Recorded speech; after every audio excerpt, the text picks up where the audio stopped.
Hello friends, now we will see the last part of the congestive heart failure, that is pharmacotherapy of congestive heart failure, where in this part we will deal with the drugs which are acting on renin-angiotensin system. So this is a typical renin-angiotensin system. We have already seen this system, complete system, in our first year B part. So this is what the uh, things which is happening inside our body: dehydration, sodium deficiency or hemorrhage, which leads to the decrease in blood volume and decrease in blood pressure. So this decreased blood pressure will act on a juxtamedullary cells in the kidney and increases the renin secretion. This renin then converts this angiotensinogen, a substance which is present in the liver, to the angiotensin 1. This is a decapeptide. Renin converts this angiotensinogen to the angiotensin 1. So with the help of then an enzyme which is present in lungs, angiotensin converting enzyme, this angiotensin 1 is converted to angiotensin 2. So this is the decapeptide which is converted to a octapeptide. So the enzyme which is necessary for that is ACE, angiotensin converting enzyme. So here I have put one star, red star. This indicates that this ACE is playing a very important role in activating this angiotensin 1 to angiotensin 2. Angiotensin 2 is a potent vasopressor agent, clinically useful in many conditions. So blocking this will reduce this angiotensin 2. Now this angiotensin 2 act on different systems in our body like adrenal cortex and blood vessels, etc. Whenever it is acting on adrenal cortex, there is an increasing secretion of the aldosterone, as well as there is a increase in adrenaline secretion. Directly this angiotensin 1 act through the arteries and causes the vasopressor effect. So through the receptor they are acting like this way, and thereby an overall effect is increase in the blood volume, constriction of the blood vessel, and there is a returning of a blood pressure. So here there is a decreased blood pressure, and there is, in compensation, there is a increase in blood pressure. So 3 and 4, they are correlated with it. There is a decrease, here it is increase. So this is how the renin-angiotensin system works.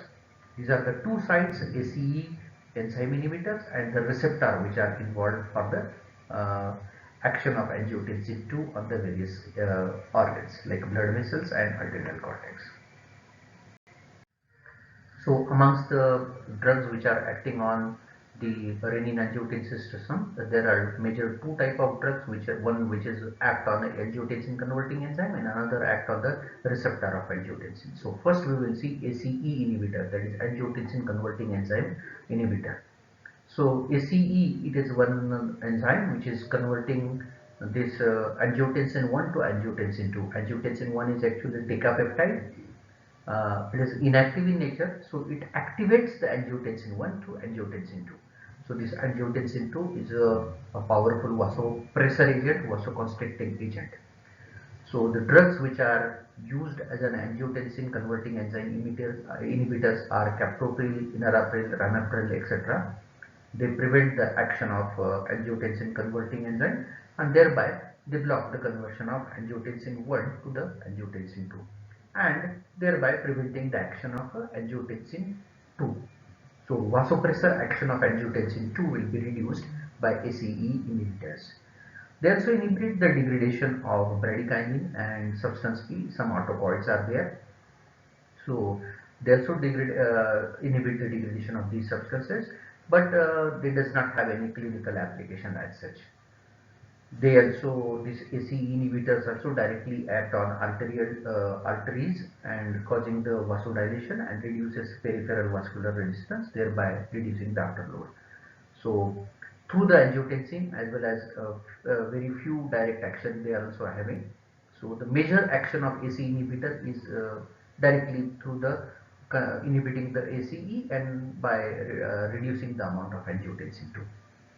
So in overall, it increases the cardiac output, stroke volume, stroke work, and there is no alteration in the heart rate, because the heart is governed mainly by the adrenergic system and the receptor of the adrenergic system. So by enzymatic mechanism. So therefore the vasopressor, the drugs, this angiotensin 2 is mainly working on the blood vessels. So therefore heart is not much affected whenever we are giving the ACE inhibitors. So there can be a cardiac output or stroke volume is reduced due to the alteration in the blood volumes and vasopressors, but not by the alteration of the heart. So there is no alteration in the heart rate as such. So venous capacitance is decreased, venodilation with a decreased venous return lead to the reduction in preload. So preload means filling of the blood, the pressure by which the filling of the blood is taken place. So this is reduced by the decrease in the venous capacitance. So with the AC inhibitor, better exercise tolerance and improving in the hemodynamic system is observed. There is a progressive enlargement of left ventricle in the LVH that can be reduced. So enlargement of ventricle is reduced significantly.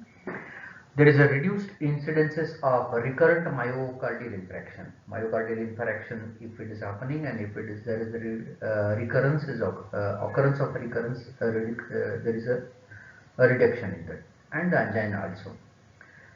Adverse effect including for the ACE inhibitors include specifically hypotension, hyperkalemia, renal insufficiency, hypotension that is due to uncontrolled reduction into the blood pressure, hyperkalemia, there is a potassium excretion, it is related to renal insufficiency, there can be excessive amount of urine is going out, there can be a fetal kidney formation into the fetus during the pregnancy, cough, angioedema and anemia. This can be the adverse effect which are related to the ACE inhibitors.